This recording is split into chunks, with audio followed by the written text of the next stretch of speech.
1300 hours, Pakistan Standard Time. Assalamu alaikum. This is Radio Pakistan. The news read by Hassan Gilani.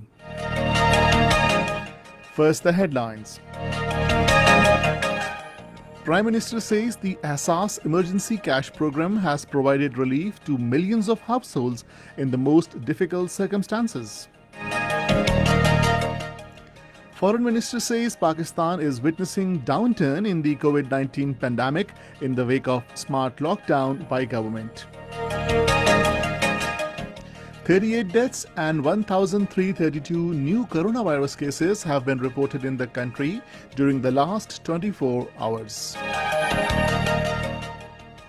Jammu and Kashmir Self-Determination Movement International has unfolded a comprehensive strategy to highlight Kashmir issue at international level for its peaceful resolution. And now the news in detail. Prime Minister Imran Khan says the Asas Emergency Cash Program has provided relief to millions of households in the most difficult circumstances.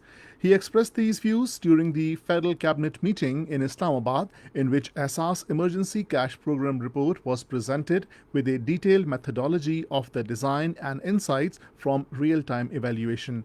The Prime Minister, while appreciating the report, said Asas Emergency Cash Program is transparent, rule-based, apolitical and comprehensive. The comprehensive report details the design and implementation of the Asas Emergency Cash Program, which allocated 203 billion rupees to deliver one-time emergency cash to 16.9 million families in response to the COVID-19 pandemic. Given family size, this represents nearly 109 million people, or half of the country's population, representing the largest and most extensive social protection intervention ever in the country's history. Foreign Minister Shah Mahmood Qureshi says with the steps being taken by the government and especially after a smart lockdown in various cities, Pakistan is witnessing a downturn in the COVID-19 pandemic and recovered cases has been outnumbering new cases. He said this during telephonic conversation with Foreign Minister of the United Arab Emirates Sheikh Abdullah bin Zayed Al Nahyan today. The Foreign Minister congratulated leadership and people of the UAE on successful launch of the first Arab interplanetary mission.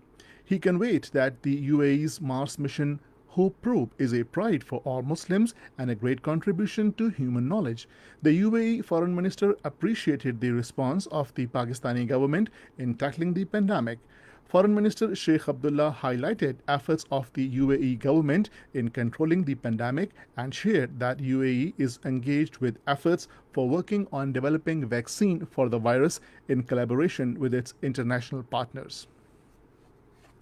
1,332 new coronavirus cases have surfaced in the country over the last 24 hours, taking the tally to 267,428. These include 90,816 in Punjab, 114,104 in Sindh, 32,523 in Khyber Pakhtunkhwa, 11,469 in Balochistan, 14,701 in Islamabad, 1,878 in Gilgit-Baltistan, and 1,937 in Azad Kashmir.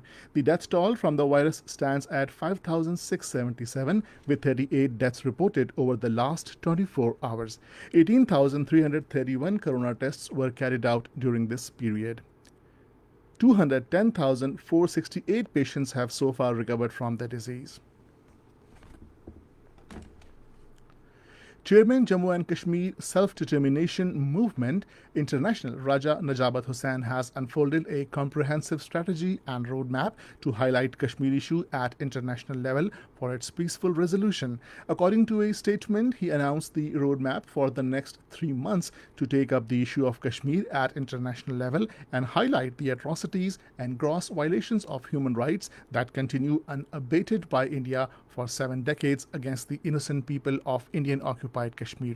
Commenting on the recent report released by the British Foreign Office on human rights violations against 30 countries, he said, "We will start a full-fledged lobby campaign for not including and neglecting human rights violations of the Indian security forces in occupied Kashmir in the report." World Health Organization has urged political leaders to work to make COVID-19 vaccines accessible to everyone. Speaking at a regular news conference at the WHO headquarters in Switzerland, WHO Director General Tedros Adhanom said the political commitment is an important element for fair distribution of the vaccines. He deplored that some countries are moving in the other direction. In Colombia, 9 people have been killed and 6 others injured when a military helicopter crashed in the southeast. Defense Ministry in a statement said 17 members of the National Army were traveling aboard the aircraft. And this is the end of the news. For more news and analysis, log on to our website radio.gov.pk and also watch live video streaming of our bulletins on the link facebook.com/Radio Pakistan News Official.